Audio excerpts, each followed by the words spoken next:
2024년 2월 23일, 딸 서연이의 대학교 졸업식 날이었다.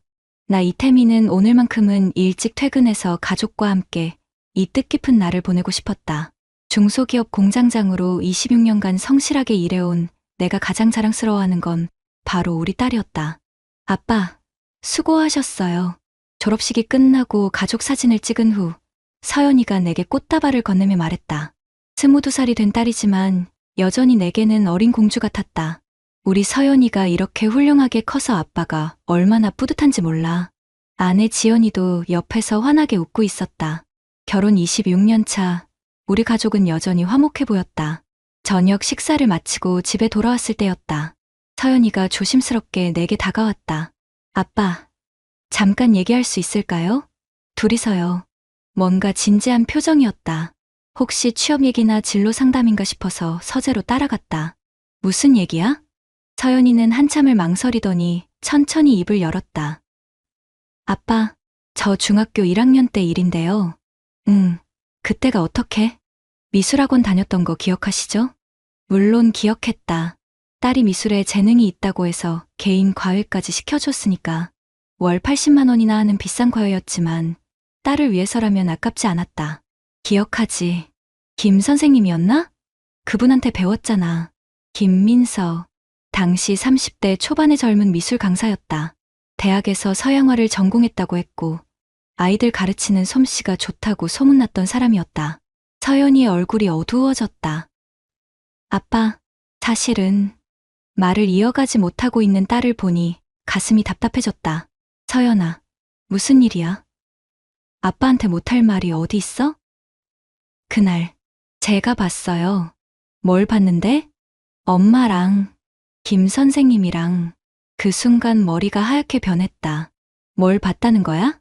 서연이가 눈물을 글썽이며 말했다.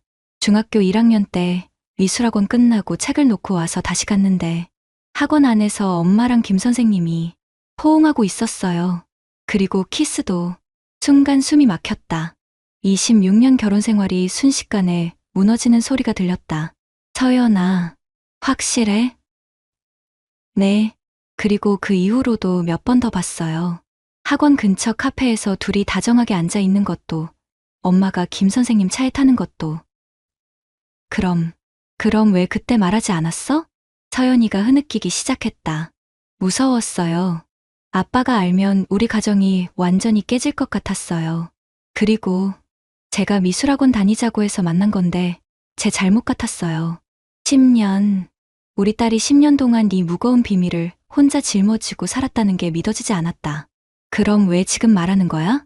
제가 이제 어른이 됐잖아요. 그리고 아빠가 진실을 알 권리가 있다고 생각해요. 10년 동안 모르고 사신 게 너무 불공평해요. 그날 밤 나는 한잠도 자지 못했다. 옆에서 평온하게 잠들어 있는 지연이를 보며 생각했다. 10년 전부터 나는 바보였구나. 다음 날부터 나는 10년 전 기억을 되짚어보기 시작했다. 서연이가 중학교 1학년이었던 2014년. 그때 지연이에게 어떤 변화가 있었는지 차근차근 생각해봤다. 먼저 떠오른 건 지연이의 외모 변화였다. 여보, 요즘 화장품을 바꿨어? 뭔가 달라 보이네. 아, 미용실에서 새로운 브랜드 추천해줘서. 나이 들수록 관리를 해야지. 당시 39살이었던 지연이가 갑자기 몸 단장에 신경 쓰기 시작했다. 헬스장도 다니기 시작했고 옷차림도 달라졌다. 서연이 미술학원 상담 때문에 나가야 해.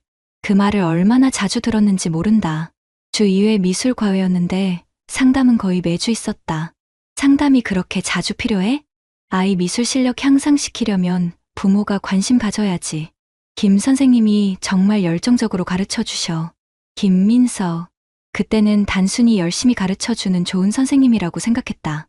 선생님이 젊으시네. 몇 살이에요? 32살이요. 대학에서 서양화 전공하고 유학도 다녀오셨대요. 정말 실력 있으시더라고요.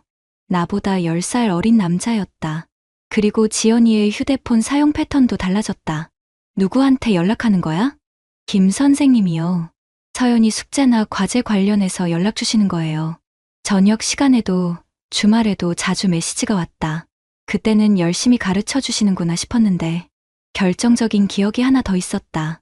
어느 토요일 오후 지연이가 서연이와 함께 미술 전시회를 보러 간다고 했다. 나도 같이 갈까? 괜찮아요. 아빠는 쉬세요. 우리 모녀가 문화생활 좀 하고 올게요. 그날 저녁, 늦게 들어온 지연이에게 물었다. 전시회 어땠어? 좋았어요. 서연이도 많이 배운 것 같고. 그런데 서연이 표정이 어두웠다. 지금 생각해보니 그때 뭔가 봤던 것 같다. 서연아, 전시회 재미있었어? 네, 재미있었어요. 하지만 딸의 목소리에는 힘이 없었다. 또 다른 기억. 지연이가 갑자기 요리에 관심을 보이기 시작했다. 김 선생님이 요리도 잘하신다면서 레시피 알려주셨어. 한번 해볼게. 30대 남자가 요리를 잘한다고 해서 아내가 그렇게 관심을 보일 일인가? 그리고 지연이의 일정이 늘어났다. 오늘 학부모 모임 있어서 늦을 것 같아. 학부모 모임이 매주 있어? 요즘 입시 정보도 많이 바뀌고 미리미리 준비해야지. 서연이는 중학교 1학년이었는데 벌써 입시 준비라니. 10년이 지나서야 퍼즐이 맞춰지기 시작했다. 모든 게 김민석과 연결되어 있었다. 상담이라는 명목으로 만나고 서연이 미술 교육이라는 핑계로 자주 연락하고 문화생활이라며 함께 나들이까지 완벽한 불륜의 환경이 만들어져 있었던 거다. 가장 억울한 건 내가 그 비용을 댔다는 것이었다. 월 80만 원짜리 미술 과외비를 열심히 벌어서 줬는데 그게 아내와 다른 남자가 만날 수 있는 기회를 제공한 셈이었다. 그날 밤 지연이에게 물어보고 싶었다. 하지만 서연이 말을 들어보니 일회성이 아니라 지속적인 관계였던 것 같았다. 서둘러 대응하면 안 될 것 같았다. 우선 더 정확한 사실부터 파악해야겠다고 생각했다. 다음날 나는 회사에서 틈틈이 10년 전 일들을 더 자세히 조사해보기 시작했다. 먼저 서연이와 진지한 대화를 나눴다. 서연아, 어제 얘기 좀 더 자세히 해줄 수 있겠어? 아빠, 정말 알고 싶으세요? 응, 이제 아빠도 알 권리가 있지 않을까? 서연이가 10년 동안 담아뒀던 이야기들이 쏟아져 나왔다. 처음 본 건 2014년 9월이었어요. 책을 놓고 와서 학원에 다시 갔는데 안쪽 개인 지도실에서 둘이 너무 가깝게 있었어요. 그 이후에는 한 달에 한두 번은 봤던 것 같아요. 학원 근처 카페에서 둘이 앉아있는 것도 봤고 엄마가 김 선생님 차에 타는 것도 봤고. 엄마가 뭐라고 하더라? 제가 물어보면 선생님이랑 상담하는 거야 라고 하셨어요. 그런데 상담치고는 너무 친밀해 보였어요. 서연이는 당시 12살이었지만 엄마와 다른 남자의 관계가 뭔가 이상하다는 걸 본능적으로 느꼈던 것 같았다. 아빠한테 말하려고 생각한 적 없어? 여러 번 생각했어요. 그런데 말하면 아빠가 너무 상처받을 것 같았어요. 그리고 우리 가정이 완전히 깨질까봐 무서웠어요. 12살 아이가 그런 무거운 고민을 혼자 짊어지고 살았다니 가슴이 먹먹했다. 그럼 언제까지 그런 모습을 봤어? 중학교 2학년 1학기까지요. 제가 미술을 그만두겠다고 해서 학원을 안 다니게 됐거든요. 맞다. 서연이가 갑자기 미술학원을 그만두겠다고 했었다. 그때는 단순히 적성에 안 맞는다고 생각했는데 왜 그만두겠다고 했어? 더 이상 그 상황을 보기 싫었어요. 그리고 제가 학원 다니는 게 엄마랑 김 선생님이 만날 핑계가 되는 것 같아서 현명한 판단이었다. 12살 아이가 그런 결정을 내릴 정도로 상황이 심각했던 거다. 그날 저녁 나는 옛날 가계부를 뒤져봤다. 2014년, 2015년 카드 사용 내역을 확인해보니 이상한 결제들이 몇 개 보였다. 미술 재료비라고 했던 20만 원, 30만 원 결제들. 그런데 서연이에게 물어보니 그런 비싼 재료를 산 기억이 없다고 했다. 엄마가 김 선생님 생일 선물 산다고 하셨던 것 같아요. 생일 선물까지 사줬다는 얘기였다. 또 다른 증거도 있었다.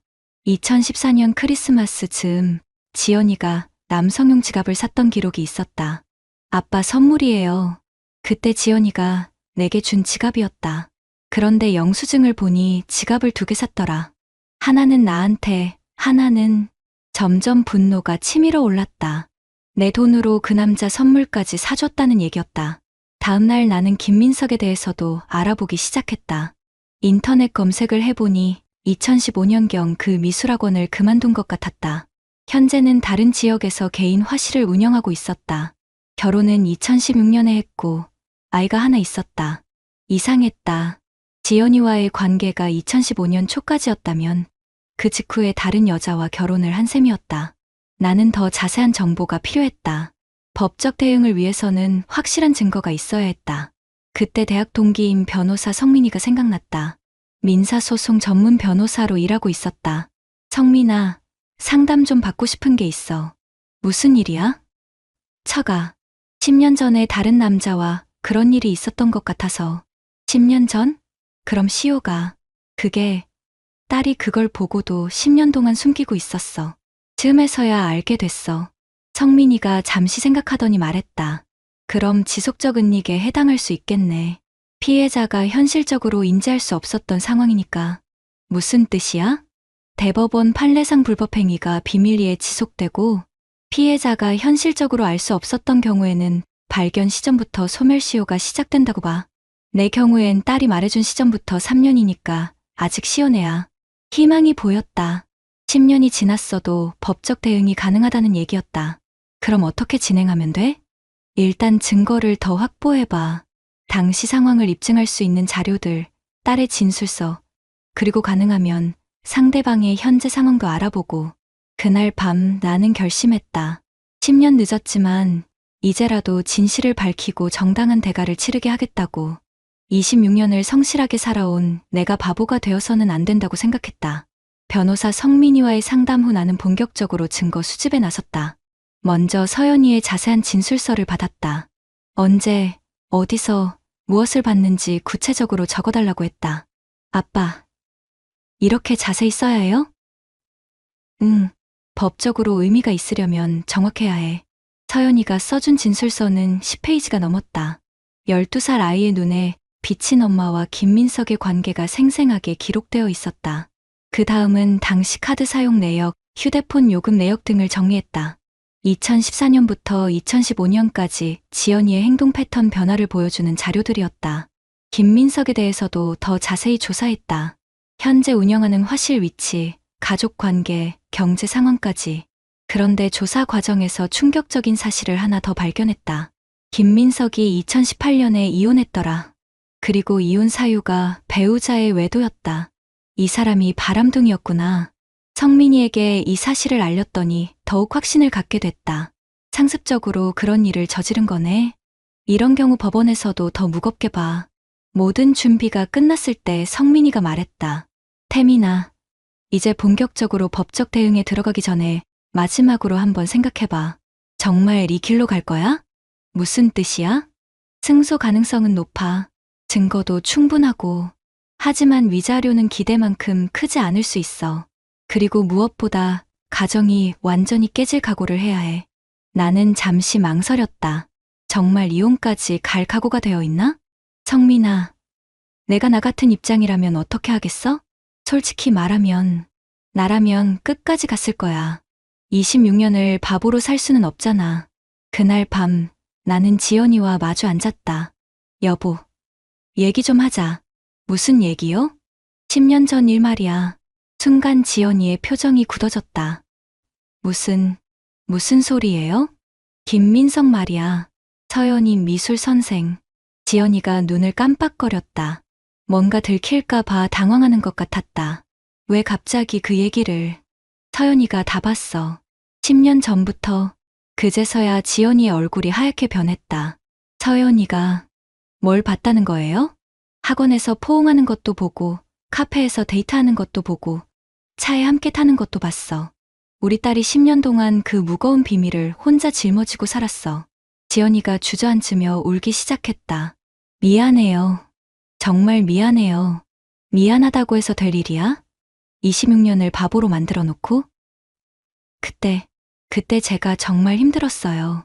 갱년기도 오고 우울하기도 하고 김 선생님이 저를 이해해주는 것 같았어요. 이해해줬다고? 그래서 내 등 뒤에서 그런 짓을 한 거야? 정말 실수였어요. 마음만 주고받은 거예요. 마음만? 그럼 이건 뭐야? 나는 준비해둔 자료들을 내밀었다. 카드 내역, 선물 구매 기록, 서연이의 진술서까지. 이것도 마음만 주고받은 거야? 지연이는 더 이상 변명하지 못했다. 모든 증거가 명확했으니까. 민수 씨, 제발 용서해주세요. 다시는 그런 일 없을게요. 용서? 10년 늦었어. 그리고 이미 법적 절차 들어갔어. 법적 절차요? 상간자 소송이야. 김민석한테 위자료 청구할 거야. 그리고 우리도 이혼해야겠어. 지연이가 무릎을 꿇고 빌었지만 이미 내 마음은 정해져 있었다. 다음 날 성민이를 통해 김민석에게 내용 증명을 보냈다. 위자료 3천만 원을 요구하는 내용이었다. 일주일 후 김민석의 변호사에서 연락이 왔다. 합의를 원한다는 내용이었다. 생각보다 빨리 나오네? 성민이가 말했다. 아마 다른 피해자들도 있을 거야. 소송당하면 더 복잡해질 테니까 빨리 정리하고 싶어 하는 것 같아. 김민석과의 합의 협상에서 나는 위자료 2천만 원을 받기로 했다. 지연이와는 협의이혼으로 진행하되 별도로 위자료 1천만 원을 더 받기로 했다. 총 3천만 원. 26년 결혼 생활에 대가치고는 적다고 생각했지만 중요한 건 돈이 아니었다. 진실이 밝혀지고 잘못한 사람들이 대가를 치렀다는 것.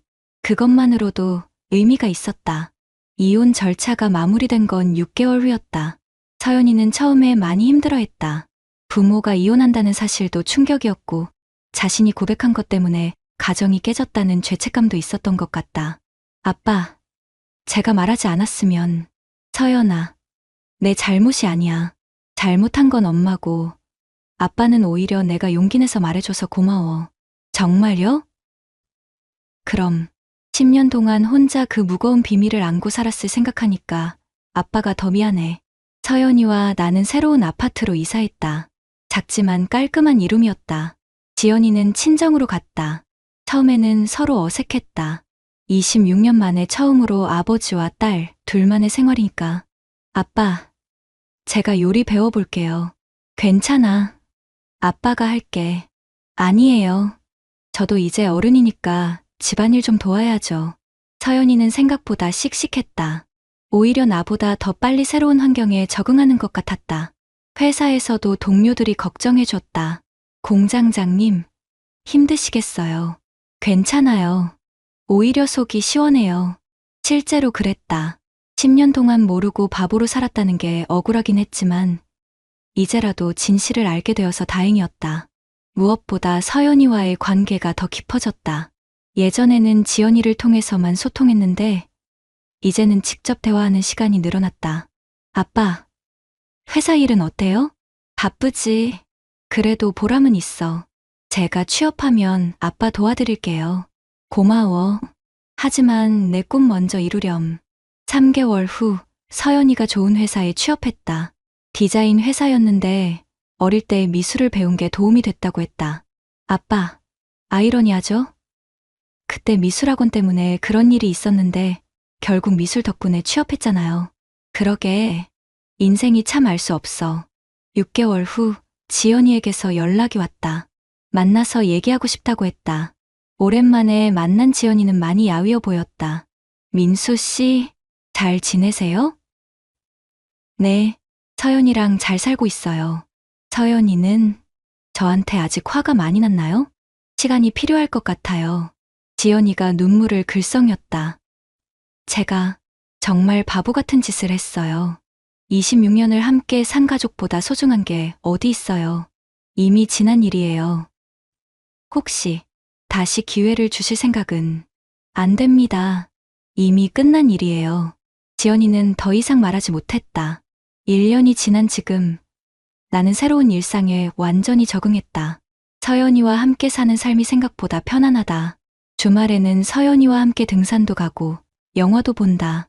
26년 결혼 생활에서는 느끼지 못했던 자유로움이 있다.